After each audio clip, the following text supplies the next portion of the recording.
Halo semua, selamat siang dan kembali lagi bersama saya Johan di Jurnal Trading ID. Jadi pada kesempatan video kali ini kita akan membahas kembali untuk update dari pergerakan XAU USD atau gold ini sendiri.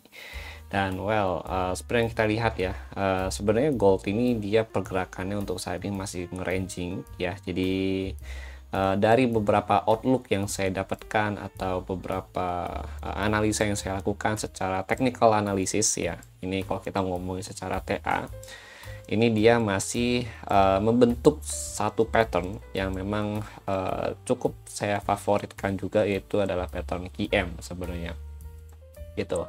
Nah, kemarin itu yang kita juga ada bahas mengenai pergerakan dari gold ya untuk beberapa hari lalu juga kita ada bahas. Nah, ini kan ada FVG ya, yang unfresh zone ini ya. Ini di break sama ini nggak di break sama dia ya. Itu di 70.75, kemudian dia pullback lagi ya kemarin itu. Terus untuk saat ini kalau saya perhatikan, ini adalah area yang saya dapatkan yang baru ini teman-teman. Itu. Jadi kalau kalian switch ke time frame daily ya. Nah, di time frame daily ini ada wick candle ya. Wick candle ini berfungsi sebagai patokan kita untuk hari ini. Nah, ini adalah TS-nya atau swap-nya di sini ya. Jadi kalau kita perhatikan kayak beberapa candle ke belakang itu dia sering ya ngambil area wick ini sendiri gitu teman-teman. Nah, kemudian bias video nggak panjang ya, karena di sini saya mau fokus untuk menjelaskan kalian chance untuk kita entry dan the next movementnya bagaimana. Kita langsung ke intinya aja gitu. Oke, jadi pada malam hari ini itu kita ada news mengenai CPI ya. Jadi kalau kalian perhatikan, CPI ini pernah dibawa pada saat ada Fed kemarin ya, dia speech ya, FOMC, bahwa the Fed ini sendiri dia menanti ya news dari CPI ini sebagai salah satu acuan data ekonomi yang akan ya mempengaruhi keputusan dari si the Fed itu sendiri teman-teman. Seperti apa keputusannya? Keputusannya itu adalah seperti dalam pengambilan pemangkasan suku bunga, atau dia mau tetap hold untuk suku bunga itu sendiri gitu. Ya, kalau kita perhatikan dari CPI yang ada, dari forecastnya gitu ya teman-teman ya, CPI diprediksi menguat dari 2,4 ke 2,6% ya. Lalu untuk core CPI menguat ya atau naik dari 0,1 ke 0,3%. Yang artinya kalau memang sesuai dengan forecast yang ada ya, atau di atas forecast, ini the Fed bisa untuk menahan suku bunga dulu. Lalu nanti akan ada penurunan suku bunga pada bulan September nanti gitu teman-teman. Oke. Jadi ini adalah salah satu cara ya untuk kita mengetahui nih ya keputusan final the Fed itu gimana. Kalau memang in case CPI turun, itu the Fed bisa mengambil pemangkasan suku bunga pada akhir bulan ini gitu. Nah, ini makanya kalau kita perhatikan dari market itu sendiri ya, selama ya beberapa hari ini dia cenderung untuk nge-ranging ya atau sideways. Ini kalau kita perhatikan ya di range harga ini teman-teman. Oke, jadi dia nge-ranging itu kurang lebih mulai dari tanggal 2 Juli ya sampai 15 Juli ini tuh teman-teman. Cuma memang kalau kita lihat lagi secara keseluruhan ya, ini memang dia berstruktur ya, untuk strukturnya naik untuk intraday gitu teman-teman. Nah, kemudian patokan saya ya untuk hari ini itu ada di sini ya, sebagai area sell yang cukup best decision saya dalam secara personal ya gitu. Itu di 3366 sampai 3370. Di atas 3370 saya nggak akan sell lagi ya, karena ada potensi harga itu naik lanjut untuk ngambil kurang lebih wick yang ada di mana? Wick yang ada di sini. Nah, liquidity di sini itu di 3387 ya, atau di 3380 itu ada main area ya. Main area yang kita bahas ya, itu di area QM daily teman-teman ya. QM daily-nya itu di sini. Nah, yang ini teman-teman. Nah, QM daily ini range-nya itu sampai 3390 gitu. Jadi dari 3385 sampai 3390 itu adalah area QM dari daily itu sendiri yang belum diambil sama market gitu teman-teman. Nah, ini bisa jadi ya range penentuan kita juga nanti ya, apakah dia mau lanjut atau enggak gitu. Jadi kalau udah di atas 3375 atau 3370, much better kita nge-entry sell lagi ya, tapi kita cari pijakan untuk buy gitu dengan target 3380 sampai 3390 gitu teman-teman. Nah, kemudian di 3380 sampai 3390 artinya ada 10 poin atau 100 pip, itu kita baru cari ya area untuk sell atau setup untuk sell lagi gitu.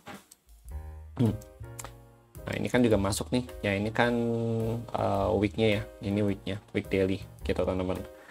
Oke, nah ini sebenarnya sudah saya infokan juga ke bagian di learning center ya teman-teman ya, di bagian daily outlook ini. Nah, ini sudah saya infokan semua, biasa saya selalu info rutin ya. Ini juga ada track recordnya dari teman-teman ya. Ini ada yang dapat, mereka share ke sini untuk track recordnya teman-teman gitu. Nah, kemudian ini saya infokan juga kalian dalam all public itu biasa dalam bentuk video gitu, supaya ada pembeda gitu ya teman-teman ya gitu. Semuanya memang di learning itu lebih detail gitu, tapi kalau public pun detail secara video gitu. Nah, kemudian ini ada FVG.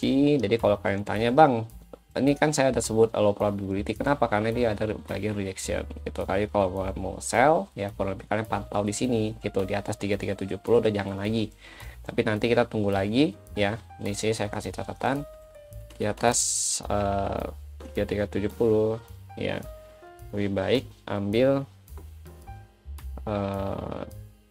cari setup buy ya, QM buy atau ya FVG buy atau QM buy gitu, dengan target 380 sampai 390. Nah, ini preferensi personal saya ya untuk kalian gitu. Tapi kalau misalkan kalian punya preferensi lain ya it's okay, nggak masalah gitu, kalian boleh pakai.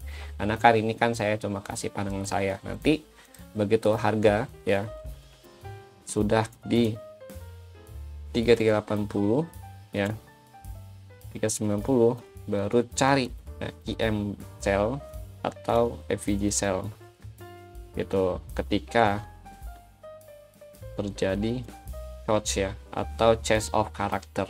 Nah, di range inilah kita baru cari teman-teman gitu. Oke. Dan semana range yang ini, yang QM daily ini ya, kalau kalian lihat nih, ini kan 3392 ya, dia sampai di 3380-an. Nah, kita mulai start ya 3380, kita cari zona. Memang ini agak besar zonanya. Kalau di main area 2 ini memang kita dari 3385 dari area pucuknya gitu, tapi nggak menutup kemungkinan kita mulai dari 3380 sampai 3390 kita udah mulai bisa pantau untuk pola ini sendiri gitu teman-teman. Oke. Nah, ini adalah catatan saya untuk hari ini ke kalian ya, sembari menunggu news dari CPI nanti. Kalau misalkan hasil CPI itu bagus ya, ini bisa jadi suatu pelemahan untuk gold ya, dan semoga nanti dia pullbacknya itu ada di garis FVG 1 hours ini. Jadi kan kita nggak usah cari jauh-jauh gitu teman-teman ya gitu.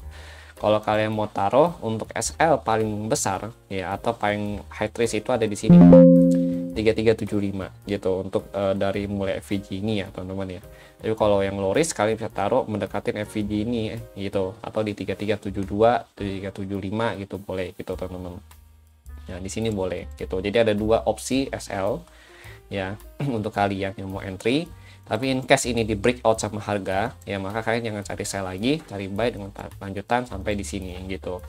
Nah, itu untuk opsi saat ini gitu, tergantung dari data CPI. Tapi kalau misalkan sampai CPI nanti dia soalnya kan gini, kalau data besar biasanya itu harga agak tricky gitu. Jadi kalian harus hati-hati, apalagi saat ini market lagi agak chaos ya, karena memang tarif Trump masih simpang siur, pembelakuannya bagaimana, beberapa negara juga sedang negosiasi gitu kan. Ditambah lagi ada isu mengenai card rate segala macam. Nah, ini memang agak menekan market secara technically atau secara sentimen itu untuk bullish ya teman-teman ya gitu. Jadi sell itu mungkin cuma bisa untuk short term aja. Kalau untuk buy di bawah sini ada FVG, cuma ini sudah tidak fresh, ini kemarin udah dipakai ya. untuk bagian FVG ini. Kemarin di learning di bagian sini juga ada ambil ya, di bagian coretan outlook. Nah ini kita ada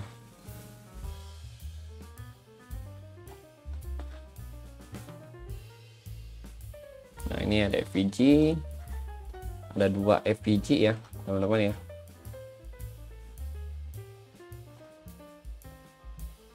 Di bagian learning ini 2 FVG diambil, ada FVG pertama, nah ini FVG kedua itu di bawah. Nah ini kalau kita perhatikan ini udah diambil FVG value gapnya, jadi kita sebutnya unfresh FVG ya. Ini di bawah ini masih ada FVG di 1 jam gitu. Ini masih cukup fresh. Sebenarnya FVG ini udah kita bahas juga di video ke beberapa hari ini gitu. Tapi kalau kalian belum atau baru nonton, ini akan jadi informasi baru untuk kalian. Mungkin kalau kalian sudah follow JTID ya dan nontonin terus videonya, kalian mungkin tahu untuk FVG yang ini gitu teman-teman. Nah kemudian untuk mappingnya ini juga masih sama gitu ya teman-teman ya gitu. Oke, jadi itu dulu kayaknya saya sampaikan kepada kalian. Nanti untuk open interest data akan saya update lagi kurang lebih jam 1 atau jam 2 ya teman-teman untuk OI datanya gitu. Thank you. Untuk yang sudah nonton, jangan lupa di subscribe, like, dan juga share video ini kepada teman-teman kalian yang membutuhkan, dan jadikan video ini sebagai optional insight untuk kalian ya, karena memang setiap trader saya yakin punya pandangan yang berbeda. Tapi ketika kalian mencari video seperti ini di YouTube ya, terutama di YouTube ya teman-teman ya, terutama untuk video daily, itu artinya kalian masih mau untuk berusaha dan berjuang ya di dalam dunia trading ini. Semangat untuk kita semua dan juga salam profit.